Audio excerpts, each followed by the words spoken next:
So, you want to save the world with clean energy? Make money doing it? Confused about the economic and technical realities of residential and commercial solar, batteries, heat pumps, EVs? Want the real-world scoop on new energy technologies, not manufacturer hype? Then tune in to the Weekly Energy Show, hosted by Barry Cinnamon. Insights from Barry's 40-plus years in the solar and energy industry will help you understand the future ways we'll generate and consume energy. And now, here's Barry.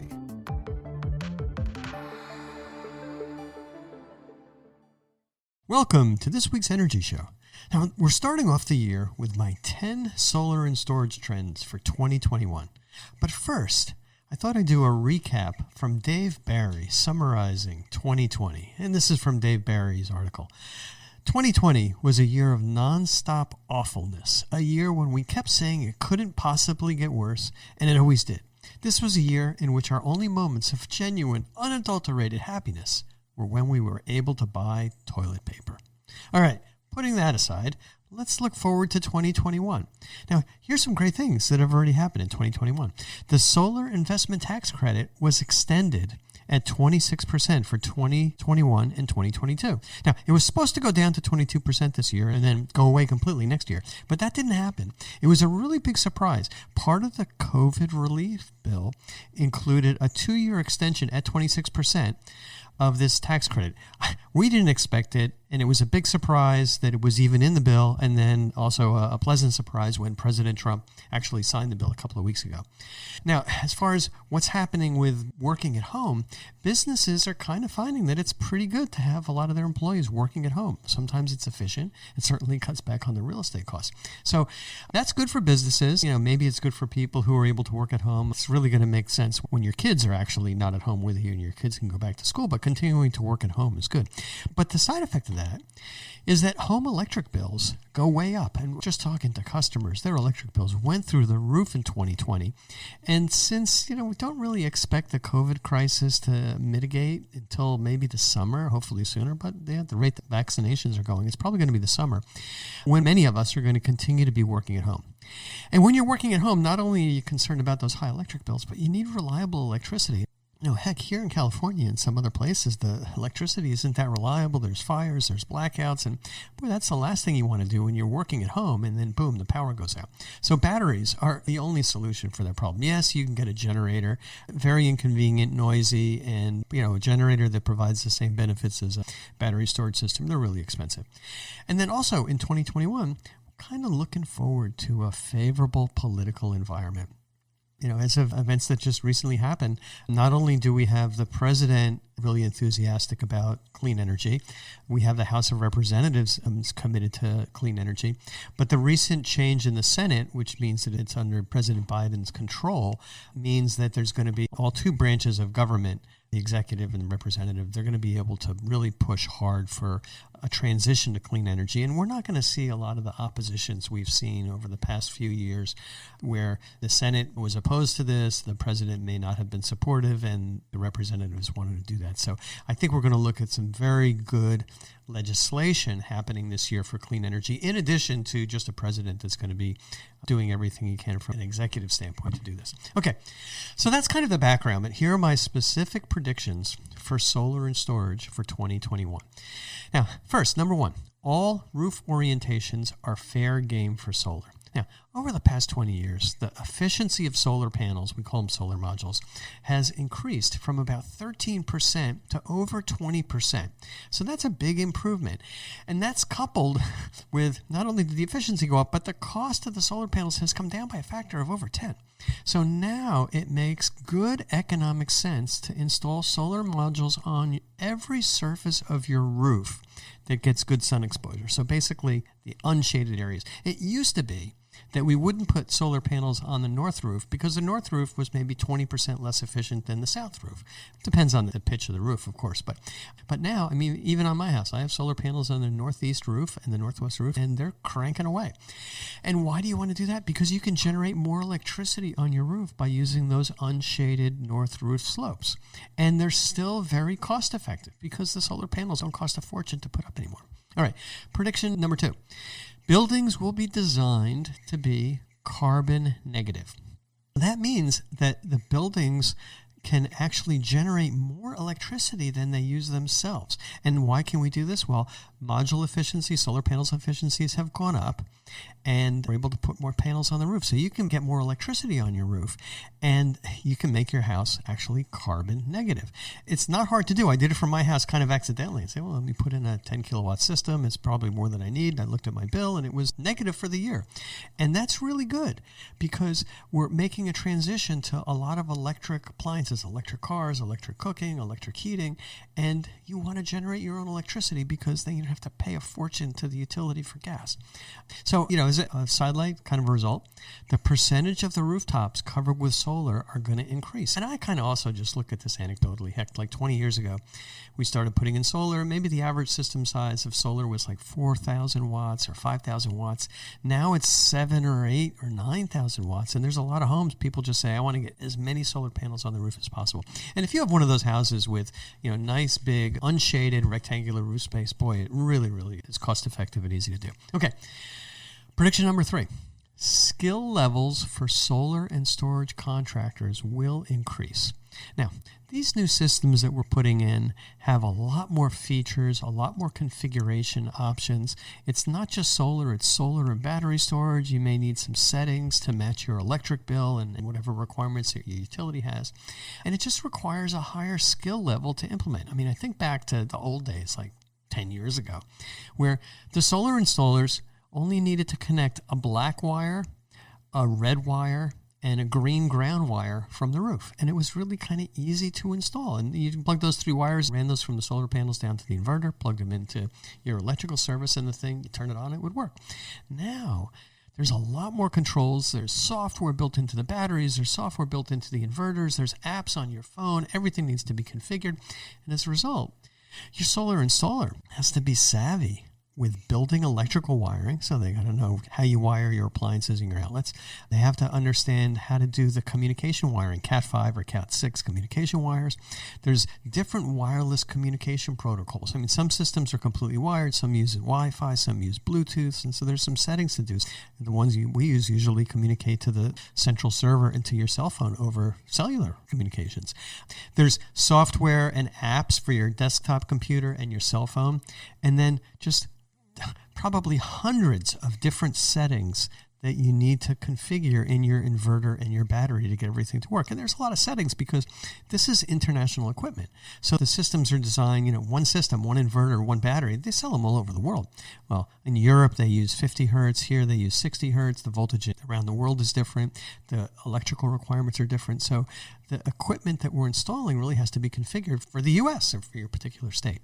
So, at the end of the day, the conventional electrical training and roofing training, what a regular electrician does or a regular roofer does, it's only a stepping stone for solar and storage installers. And, even the basic solar training, right now, it's a lot trickier than it was before. So make sure your solar installer is really up on the software, the wiring, the communication requirements for these state-of-the-art solar and storage systems. Okay, next prediction number 4. Solar panel electronics duopoly will continue. I call it a duopoly. Duopoly is when you have 2 dominant companies. So when it comes to the electronics that are used with systems, there's 2 dominant companies. One is SolarEdge. They make power optimizers that go on the back of the solar panels. And the other company is Enphase. They make microinverters that go in the back of the solar panels. And combined, these 2 companies have become the standards. Over 75% of rooftop installations. And I like both companies. I've been using them forever. They're really good. The reality is, because these 2 companies have such good products and they're so dominant, it's hard for other companies to kind of come in with competing technologies. And because these companies have good patents on their systems, on their components, plus they've got the manufacturing scale to crank these things out pretty inexpensively. So there's a barrier to entry for new solar panel electronics, new inverters. And, that's probably going to change because technology marches forward. So these 2 leaders are going to have to continue their innovation efforts to stay ahead. But, right now, it's kind of a 2-horse race and both horses are winning. All right, prediction number 5. Customer service and warranties are the key battery system selection criteria. Now, we've learned since childhood that batteries are inherently short-lived. I mean, probably like a 2-year-old when he finds out that, the electronics in some game that he has or toy that he has stops working, the battery's dead. And, that's a lesson that we learn from our phones, from our computers, from our cars, everything, right? So many batteries everywhere. So they don't last. And the same thing with batteries for storage systems. But all of these storage systems, they have 10-year warranties. Those are required warranties. And I fully expect that in most cases, these big energy storage batteries from companies like Tesla, from LG Energy Solution, from SolarEdge, these big batteries, they're going to work. They're going to work for a long time. But the warranties are only as good as the integrity of the companies that back these warranties. And that's why I kind of like the big companies that I mentioned. Now, I've seen situations happen with, let's just use inverters as an example. It's a little inverter company or a big inverter company. When there's big problems, some of these companies aren't really that responsible when it comes to maintaining the obligations they have under their warranties. So they might give you a hard time to get it replaced. And we've been through that even recently with big companies that had inverters and they decided to get out of the inverter business because the inverters weren't working. It's like a nightmare for the installer to get warranty service and for the customer to get warranty service. So that's why experienced installers like to work with large and experienced suppliers. The downside is that some of these bigger companies, they charge a little bit more for the products, but the benefit is they're going to work. And if they don't work, you know that these big companies are going to back up their warranties because they care about their warranties. And I've also seen situations where kind of the same thing happens with installers. Installers go out of business, leaving their customers with no warranty support. So my suggestions is if you're a business or a homeowner, look for equipment, get equipment from manufacturers and installers with a good track record of supporting their products. So you can find this out if you just go look on some of the reviews you see on Google Plus or Yelp. But you're going to see companies that get great ratings, and you're going to see some companies that may be gone by now, but they really disappointed their customers when there were problems. All right, prediction number 6. UL 9540 requirements will stall new battery system product releases. UL stands for Underwriters Laboratory, and they're the ones that kind of provide the safety standards for lots of stuff. I mean, look, I'm looking at the back of my computer. I'm looking at the box on my cell phone. I'm looking at this microphone that I've got. You look at your car. I mean, almost all products have safety standards. Appliances, cars, toys, and that includes inverters, that includes solar panels, and that also includes the batteries that we're using with these systems. So there's really good battery standards already in place to make sure installations are safe. They've been around for several years, and all the products on the market, in order to be sold and inspected and approved, have to comply with the good standards that are already in place. But there's a new standard called UL 9540 that came out, and the building departments are kind of saying, well, we want to be able to make sure that the new equipment meets these standards. The problem is that the standards are brand new, and the manufacturers of batteries haven't completed the necessary testing to pass these standards. And also, the testing is kind of, for these new standards, it's not really pass-fail. It's kind of ambiguous. It's not clear whether or not a particular product would pass the test that's required for the type of installation that's being done. And as a result, the interpretation of whether or not new products meet these standard criteria, these 9540 requirements, is kind of up to the individual city or the individual fire inspector. And so sometimes it's kind of hard to figure out exactly what they want. So my suggestion is make sure you work with an installer that knows all about the latest regulations that apply to the storage systems in your city. And they vary quite a bit. I mean, we're down here in San Jose, and some of the neighboring cities have different requirements, and we just have to make sure that we are selling a system installed in a certain way that's compliant with the regulations that apply to that particular city. Okay, number 7, rooftop solar systems should be oversized. Now, most people who own a business or a house are going to be installing new electrical appliances in the future. You may not have them yet, but when your gas furnace dies, you might want to replace it with a heat pump. When you get sick of using your old gas cooktop, maybe it's time for an induction cooktop. It's cleaner and safer. That old car, that gas car, it's time to get a new car. Maybe we'll get an electric vehicle. So what's going to happen is that a lot of the things in your house used to be powered by gas, and now you're going to be powering with electricity. So building electricity consumption is inevitably going to go up. And I can almost guarantee that your home over the next 3 to 5 years is going to use more electricity in the future than it is right now. And so the way we used to install solar is we would say, okay, let's say you have 1,000 kilowatt hour bill per month. We're going to put in solar that's going to average 12,000 kilowatt hours for the year. You're going to be fine. But now it makes sense to oversize that system. You're probably going to buy an EV. You might get rid of your gas hot water heater and put in a heat pump water heater or heat pump air conditioning system, HVAC. It's going to be much more efficient and not going to use any gas, but it's going to use a little bit more electricity. So oversizing the solar system now is a wise design decision for most customers, especially since you're going to still get some reimbursement from your utility if you have a negative electric bill. Depends on your utility, but many of them do. Okay, prediction number 8. Electric vehicle chargers are going to be a common option for new solar and battery installations. Now, here's a little bit of a quirk, the way these electric vehicle chargers work and the way inverters work. I'm going to use an example. Most popular inverters use a 40 amp circuit breaker. And that means that there's a 40 amp circuit breaker in your home's electrical panel. And unlike every other circuit breaker in the house, that circuit breaker doesn't send electricity out to your appliances in your house. But that circuit breaker accepts 40 amps of electricity from your solar inverter, from your solar system. So it's called a back-fed solar breaker. Electricity goes into the breaker and into the rest of the house. Well, coincidentally, your level 2 EV charger also uses a 40 amp breaker. But of course, that power is going out to the car. So you can use the exact same 40 amp back-fed breaker for both your solar inverter and your EV system. And now here's the cool thing. Some new inverter designs have a dedicated connection for an EV charger. You only need one circuit breaker, and you can actually put a dedicated EV charger connection into your solar inverter, and it doesn't really cost that much more as far as electrical wiring to put in an EV charger. Now, you still have to pay for the solar connected EV charger, but all the wiring for that, which could easily run $500 to $1,000, it's kind of automatic. It's built in because you're already doing that wiring for the solar inverter.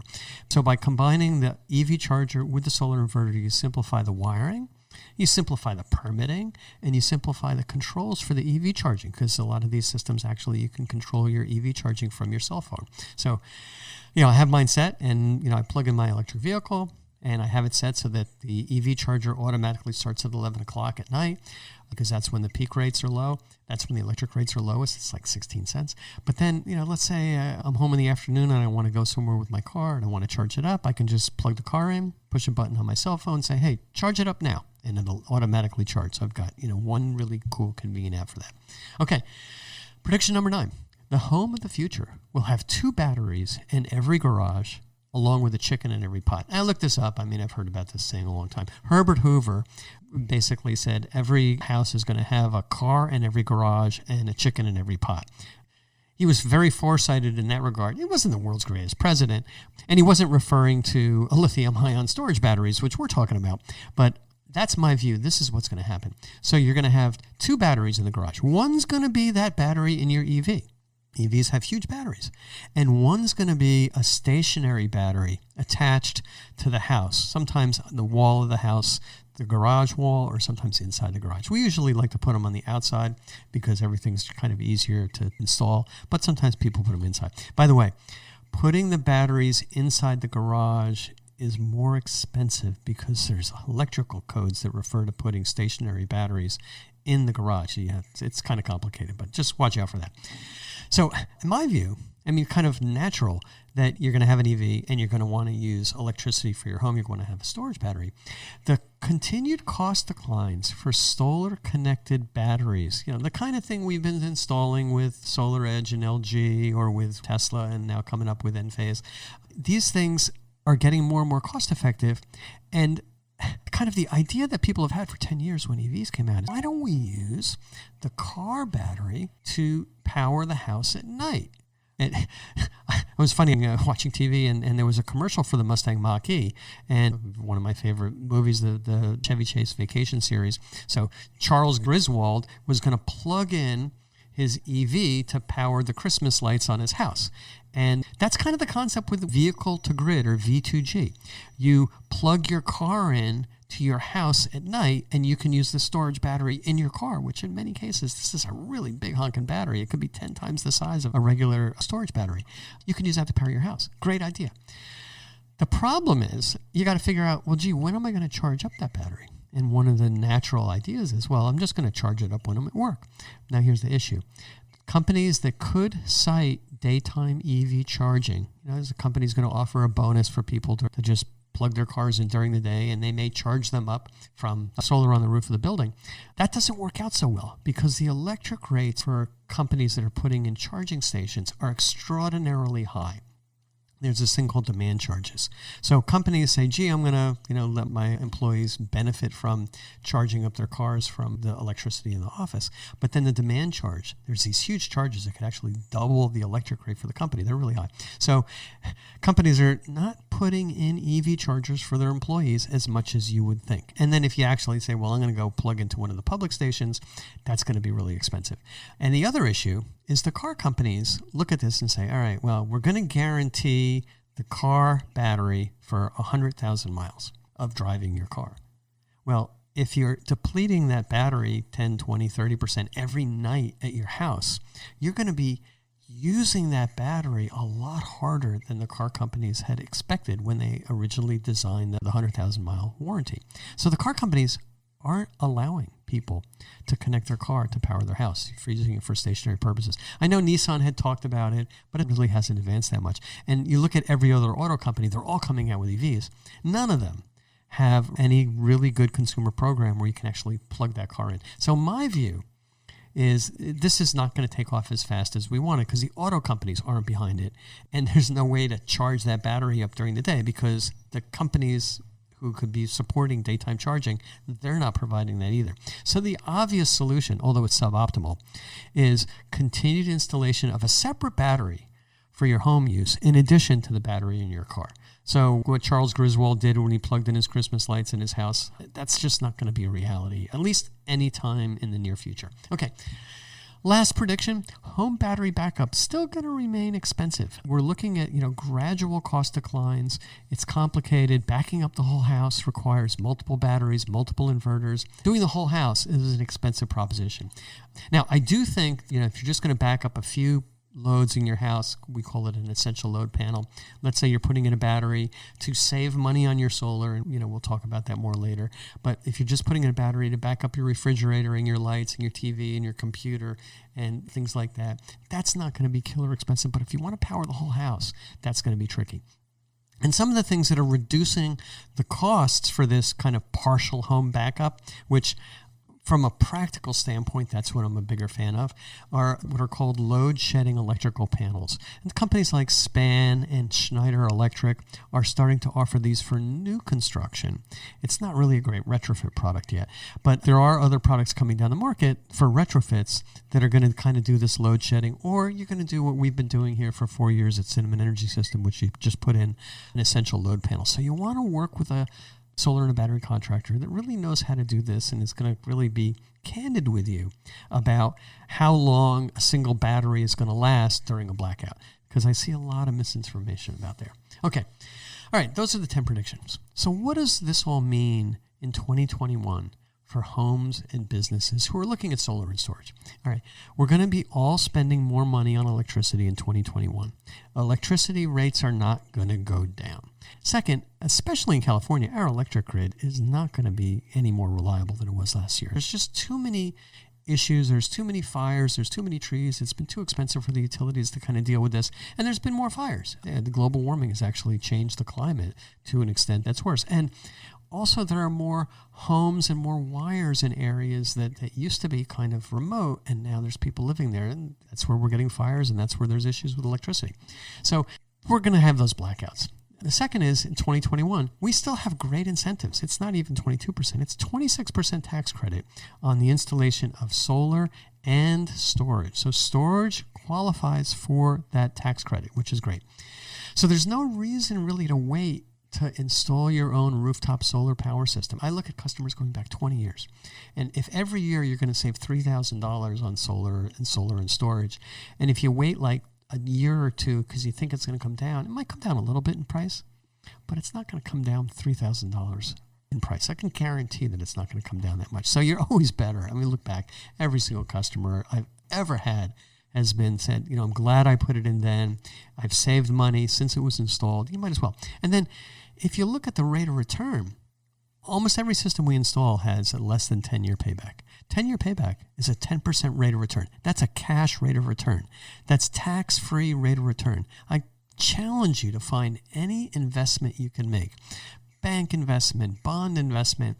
Sometimes the stock market might go up, but it's not going to go up 10% tax-free. So putting solar and storage system is the best investments that you can make. Talk to your financial advisor, but it's something that really makes sense. And heck, as long as the sun keeps coming up, you're going to get that return. All right. That's all the time we have on this week's Energy Show. Thanks to all of our listeners for tuning in. And if you missed any of today's show, you can always go to our website at cinnamon.energy and listen to the podcasts. So, you want to save the world with clean energy? Make money doing it? Confused about the economic and technical realities of residential and commercial solar, batteries, heat pumps, EVs? Want the real-world scoop on new energy technologies, not manufacturer hype? Then tune in to the Weekly Energy Show, hosted by Barry Cinnamon. Insights from Barry's 40-plus years in the solar and energy industry will help you understand the future ways we'll generate and consume energy. And now, here's Barry.